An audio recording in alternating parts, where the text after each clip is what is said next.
नवनिर्वाचित राष्ट्रपति द्रौपदी मुर्मू जी का परिचय मुझे लगता है यहाँ बताना ज़रूरी नहीं, क्योंकि आप और हम सब उनसे परिचित हो चुके हैं। आइए जानते हैं, जब वे झारखंड की राज्यपाल हुआ करती थी उस वक्त उनका जो साक्षात्कार लिया गया, किस तरह उन्होंने अपने जीवन के संघर्ष के दौर में अपने आप को संभाला और इस दौर में उन्हें संभालने के लिए किस प्रकार ब्रह्म कुमारी संस्था ने और राजयोग के ज्ञान ने उनकी सहायता करी। आइए जानते हैं। हम ये भी जानेंगे कि किस तरह अन्य अनेक प्रकार की संस्थाओं से जुड़े रहने के बाद भी उन्होंने आखिर क्यों ब्रह्म कुमारी संस्था को ही सर्वश्रेष्ठ और स्वीकार्य माना। जानते हैं स्वयं उन्हीं के शब्दों में।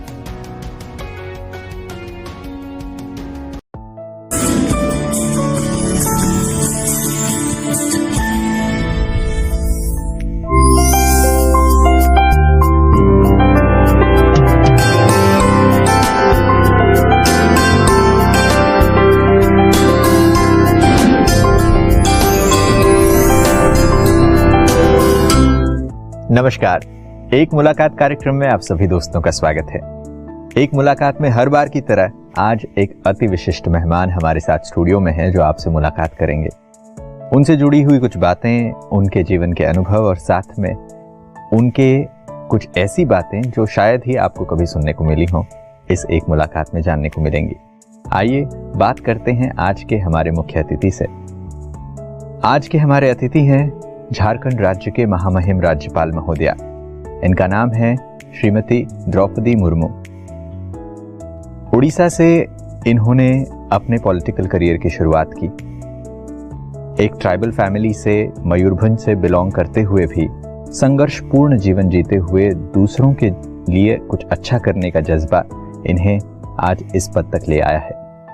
पहले उड़ीसा सरकार में मंत्री पद पर रहीं और फिल वक्त ये झारखंड राज्य की महामहिम राज्यपाल महोदया हैं। आइए करते हैं उनसे बातें इस एक मुलाकात में। मैडम नमस्कार, स्वागत है आपका। नमस्कार। पहली बार तो आप ये पूछना चाहते हैं हम आपसे कि एक ऐसे पोजीशन पे रहते हुए जहां पर आप पूरे राज्य के प्रथम नागरिक के रूप में हैं और वहां पर पहुंचने के लिए मैं समझता हूं एक बहुत तगड़ा पॉलिटिकल बैकग्राउंड होना चाहिए, जहां पर आपने लोगों की सेवा की है, लोगों से जुड़े हुए हैं। आपका सफर कैसा रहा पॉलिटिक्स के साथ? क्या कहीं से प्रेरणा थी कि भाई हम पॉलिटिक्स करें पहले से, या फिर ये एक एक्सीडेंटल चीज थी? क्योंकि मैं ऐसे एक फैमिली से बिलोंग करती हूँ जो poorest of the poor family से बिलोंग करती हूँ जी, और ऐसी सोसाइटी से बिलोंग करती हूँ। मैं तो कभी एक्सपेक्ट नहीं किया था कि मैं पॉलिटिक्स में जाऊं। मैं सोच रही थी कि थोड़ा पढ़ लिख लूं और नौकरी कर लूं और फैमिली को थोड़ा फाइनेंशियल सपोर्ट दूं, लेकिन मेरी जिंदगी में ऐसे ऐसे घटनाएं घटी तो मुझे नौकरी छोड़ना पड़ा। तो बच्चे जो बढ़ने लगी तो मेरे पास टाइम ही टाइम, सरप्लस टाइम मुझे मिल गया। तो मैंने सोचा कि कुछ काम करना चाहिए। मेरे पास कोई काम नहीं था। पब्लिक स्कूल में मैं ऑनररी टीचरशिप की जी, मैं पगार नहीं लेती थी जी जी। तो इससे भी मेरा टाइम बहुत ज़्यादा फिर सरप्लस हो गया। तो कुछ सोशल इंस्टीट्यूट से मैंने जुड़ किया, सोशल वर्क किया बहुत सारा। गांव के लोग जो बहुत पिछले हैं, पिछले एरिया, वहाँ मैं ओडिशा से बिलोंग करती हूँ। मयूरभंज डिस्ट्रिक्ट जो ट्राइबल डोमिनेटेड डिस्ट्रिक्ट है, ट्राइबल लोग एजुकेशनली सोशली बहुत बैकवर्ड, मैं उनके लिए काम किया जी। मुझे लगता है कि लोगों का नज़र मेरे ऊपर पड़ा, मेरे पीछे पड़ गए कि आपको तो पॉलिटिक्स ज्वाइन करना चाहिए। तो आप सोशल वर्क कर रहे हैं, आप इतना टाइम दे रहे हैं, फैमिली को दे रहे हैं। नहीं, मुझे नहीं जाना है क्योंकि बच्चे बहुत छोटे हैं। लेकिन मेरे पीछे ऐसे वो लोग पड़ गए कि वो मेरे पतिदेव को वो लोग समझने लगे। तो उन्होंने भी कहा नहीं देखिए, मैं ऐसे सोसाइटी से बिलोंग करती हूँ जो अभी तक उनका सोच बदला नहीं। एक महिला जब सोसाइटी से बाहर, घर से बाहर जाएगा तो तरह तरह के, क्योंकि आप जो कहते थे कि पॉलिटिक्स को थोड़ा दूसरे नजर से लोग देखते हैं। बिल्कुल, लोग ऐसे समझते हैं पॉलिटिक्स एक डर्टी वाटर्स है, वहां पर जाना नहीं चाहिए। और फिर एक वुमेन के लिए एक फिर ट्राइबल वोमेन के लिए जो गांव के हैं, गांव के लोगों का सोच तो ठीक नहीं है। तो मैंने सोचा आप जो चाहते हैं, लेकिन वो कभी रात को भी 24 आवर सर्विस, कभी कहाँ क्या हो गया मुझे जाना पड़ेगा, तो इसके लिए आपको मेंटली आपको प्रिपेयर होना पड़ेगा। उन्होंने कहा कोई बात नहीं। तो मुझे ऐसे टिकट मिला, तो लोगों ने मुझे मेरे लिए काम किया, मैं जीत गया, फिर वाइस चेयरमैन बन गया। और एक नोटिफाइड एरिया काउंसिल में, मेरा गांव में अपना गांव है, लेकिन वो बच्चे जो पढ़ने के लिए फिर वहाँ इतना सुविधा नहीं था, इसीलिए हम टाउनशिप में रहने लगे। तो टाउनशिप में फिर मुझे वाइस चेयरमैन बना दिया गया और मुझे कुछ काम दिया गया। वो काम को मैं ऐसे किया कि हर कोई अप्रिशिएट किया जी। तो मुझे वो फिर टर्म खत्म नहीं हुआ, मुझे फिर टिकट दिया गया कि एमएलए भी बन गई, फिर मुझे मंत्री बना दिया गया। मंत्री तो बन गई, फिर वहाँ भी बहुत अच्छा काम किया। मुझे इससे फिर दूसरा टर्म भी मैं मिली, मुझे अवार्ड भी मिला। अवार्ड मुझे बेस्ट एमएलए का अवार्ड मिला। और मंत्री में भी मुझे जो डिपार्टमेंट, मुझे 2-3 डिपार्टमेंट दिया गया, मैं बहुत अच्छा काम किया। तो इसके बाद फिर मेरे जीवन में बाढ़ आ गया, भूकंप आ गया, सुनामी आ गया। पॉलिटिक्स में तो थी, लेकिन मैं बहुत स्पिरिचुअल, जहाँ पे भी भजन कीर्तन होता था, जहाँ प्रवचन होता था, मुझे जाती थी। मुझे कोई अजीब सी खिंचाव है जी। बहुत सारे किताबें पढ़ती थी, मुझे बहुत अच्छा लगता था। उसी माइंड के में हूँ मैं। किसी को दुख देना, किसी के दुख दर्द को बांटना मुझे बहुत अच्छा लगता था। तो फिर भी इतने करने के बाद भी मेरे जिंदगी में बहुत ज्यादा भूकंप आ गया। 2009 में मेरा बेटा, तो 25 साल का बेटा देहांत हो गया। सोया था, बस सुबह उठा तो बेटा नहीं। तो बहुत धक्का लगा मुझे, फ्रस्ट्रेशन आ गया, डिप्रेशन आ गया। तो पहले से भी मैं मिली थी ये ब्रह्मा कुमारी आश्रम के भाई। 2002 में एक भाई मुझे बोला कि चलिए को ब्रह्मा कुमारी आश्रम जाना है, वहाँ का कोर्स करना है, वहाँ बहुत अच्छा है। मैंने सोचा, मैंने तो बहुत सारा स्पिरिचुअल संस्था के साथ में जोड़ चुकी हूँ और मुझे लगता कि ऐसे ही एक संस्था होगा शायद। मुझे वहाँ पर भी जैसे दूसरी संस्थाओं में होता है, ऐसा कुछ हो रहा होगा। तो मैंने बोला कि फिर मैं बहुत 2-3 जगह भी और मैं थोड़ा बोलने के लिए मुझे गेस्ट के रूप में मुझे वहाँ इनवाइट करते थे। मैं जाती थी, थोड़ा बहुत बोल लेती, फिर आ जाती थी। कोर्स की किताबें भी मैंने पढ़ी। मैंने सोचा टाइम शायद नहीं दे पाऊंगी, रोज रोज आना कोर्स करना ये शायद नहीं कर पाऊंगी। तो जो इतना आने के बाद मैंने सोचा नहीं, जिंदगी जीने के कैसे जी पाऊंगी, तो जी तो नहीं पाऊंगी मुझे लगता है कि लेकिन जीना तो है। लेकिन मेरे पीछे और भी लोग, जो लोग हैं उनके लिए जीना है। और भी मैं 2 बेटा 1 बेटी, उनके लिए मुझे जीना है। तो जीऊंगी कैसे? तो डिप्रेशन में 2 महीने में चले गई। मैं नींद नहीं, रोती रही। नहीं तो मारूंगी तो नहीं, मैं तो, लोग कहते हैं कि ये तो मर जाएगी, लेकिन मैंने सोचा नहीं, मुझे नहीं मरना है, मुझे जीना है। लेकिन जीने के लिए एक आधार चाहिए।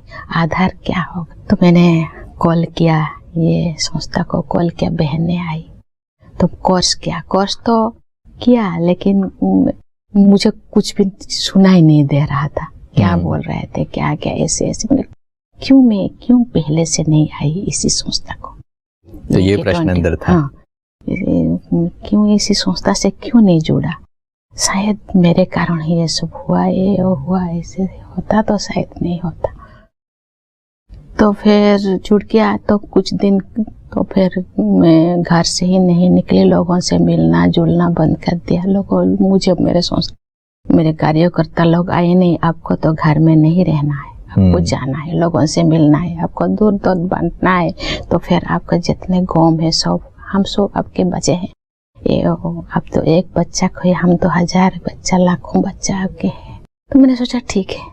फिर मुझे इतना रेस्पॉन्सिबिलिटी दिए डिस्ट्रिक्ट के, स्टेट के, तो फिर घूमते रही, फिर भूल गई।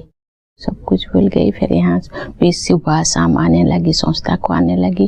कभी दिन में सुबह से 2 बजे तक पॉलिटिकल काम, फिर 2 बजे से और रात 10 बजे तक संस्था का काम। गांव जाते थे, क्लास करते थे, कोर्स करते थे। मैं प्रोग्राम करती थी, मेरे पास गाड़ी था। फिर बहनें में गाड़ी में जाते थे, फिर हम गांव घूमते थे, फिर काम करते थे। फिर 2013 आए, जनवरी 2 को फिर दूसरा बेटा चला गया, कार से निकल गया, फिर वो लौटा नहीं। ये जो दूसरी बार ऐसी घटना हुई, वो जब आपके पास ऑलरेडी जीवन में एक लॉस ऐसा हुआ है और अब दूसरे बेटे के साथ जब ऐसा हुआ, तो डील करना बहुत ही ज्यादा मुश्किल पड़ा होगा आपके लिए। बहुत ज्यादा। मैंने सोचा तब बाबा क्या मुझे क्या ऐसे मैंने परीक्षा ले रहा है मेरे पास। तो मुझे बहने ने बोला, ये आपको ये कहते हैं ना कि हलवा जो पक जाता है वो कढ़ाई से डिटैच हो जाता है जी। कैसे एग्जाम्पल देने लगे, लेकिन मन तो मन है ना, आप जो भी बोलिए आपको मन को संभालना है, आप खुद को ही करना पड़ता है। बोलने से या कोई लिखने से, कोई सुनने से नहीं, और ठीक नहीं होगा। फिर भी उन्होंने कहा मुझे कि आपको हलचल के अंदर अटल रहना है। कैसे हलचल के अंदर अटल में रहूं? फिर योगा किया, सुबह शाम योगा करते रहे, वो बाबा के कमरे में योगा करते रहे। मुझे थोड़ा स्ट्रेंथ मिले, शक्ति मिले।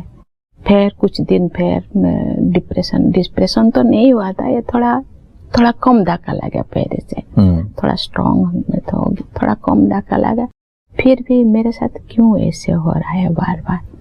तो मेरा जो पतिदेव थे वो थोड़ा इतना मेरे जैसा इतना स्ट्रॉन्ग नहीं है। वो अब आहिस्ता वो थोड़ा उनका वो डिप्रेशन लगा उनका। वो इसके बाद फिर मेरे से छोटा भाई वो भी चले गए, मेरे माता जी चले गए। मेरे दूसरा बेटा जाने के बाद 1 महीने के अंदर वो 3 आत्मा चले गए, जो नियर एंड डियर। फिर ऐसे हम रहने लगे। मैं काम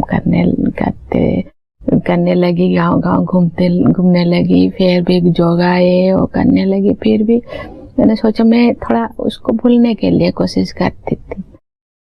फिर इसके बाद मेरा लास्ट ईयर 2014 में, बेटा का 2013 में देहांत हो गया। 2014 मेरा पतिदेव चले गए।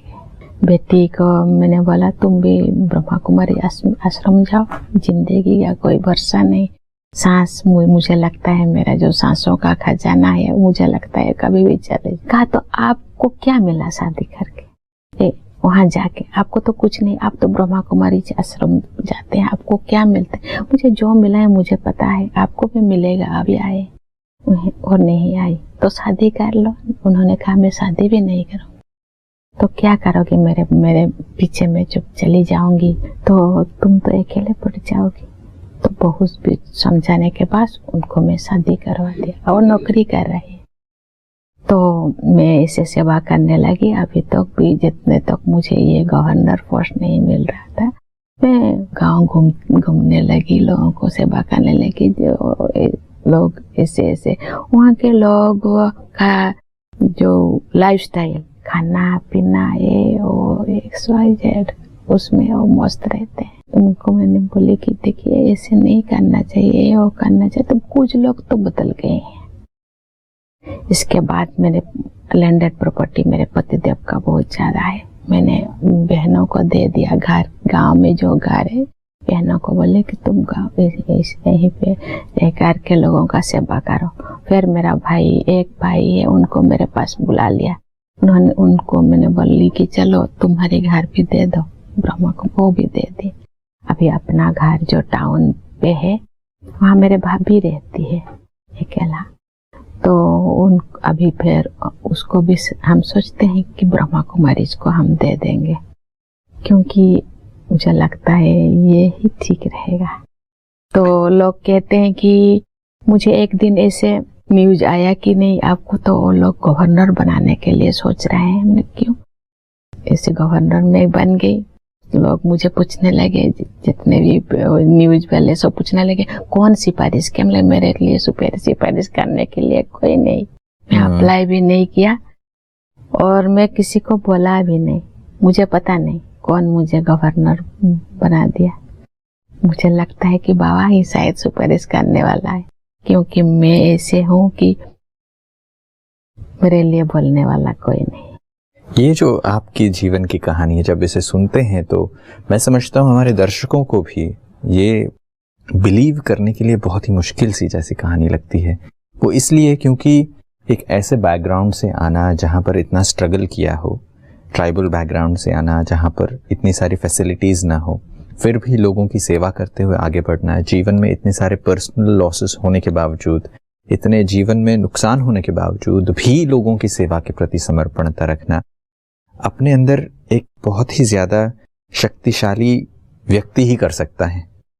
अगर वो आंतरिक बल ना हो तो शायद ही इसे कोई कर सकता है। नहीं, मैंने सोचा कि देखिए बैठने से तरह तरह की याद आएगा। मैं एंगेज होना चाहती हूँ। एंगेजमेंट भगवान के दया से मेरे पास खाने के लिए है, रहने के लिए है, तो इसीलिए मेरे पास जो टाइम है, टाइम ही बहुत ज्यादा है, वो फिर मैं देना चाहती हूँ। कहाँ दूँ? मैं तो अर्निंग करने की जरूरत नहीं है, कुछ तो खाने के लिए है। अभी एज हो गया है, 2 रोटी खाना है, बस हो गया। 2 रोटी के लिए और तो कुछ कमाना नहीं, इसलिए मुझे देना है, सोसाइटी को देना है। जो लोग ऐसे ऐसे मेरे जैसा बहुत सारे ऐसे प्रॉब्लम्स में, मुझे तो थोड़ा बहुत खाने को मिल रहा है, लेकिन जो लोगों को कुछ भी नहीं, उनके लिए कुछ करना, उनके लिए जीना है, उनके लिए मुझे कुछ करना है। बिल्कुल, हिंदी में कहा जाता है कि वह जीना भी क्या जीना है जो खुद के लिए और मर जाए जो, यह राजयोग अमृत घोलो औरों का भला हो जाने दो। जब हम दूसरों की भलाई के बारे में सोचते हैं, दूसरों के लिए जब कुछ करने के बारे में सोचते हैं, तो मैं समझता हूँ हमारा जीवन एक उदाहरण बन जाता है। जैसा आपका जीवन आज है, बहुतों के लिए प्रेरणादायी है। ये आपके जीवन से संबंधित घटनाओं के साथ मैं एक प्रश्न ये पूछना चाहता हूँ कि आध्यात्मिकता आपको कितना बल देती है? आज के समय में जो हमारे दर्शक हैं, उनको आप क्या कहना चाहेंगे कि आध्यात्मिकता कितना जरूरी है?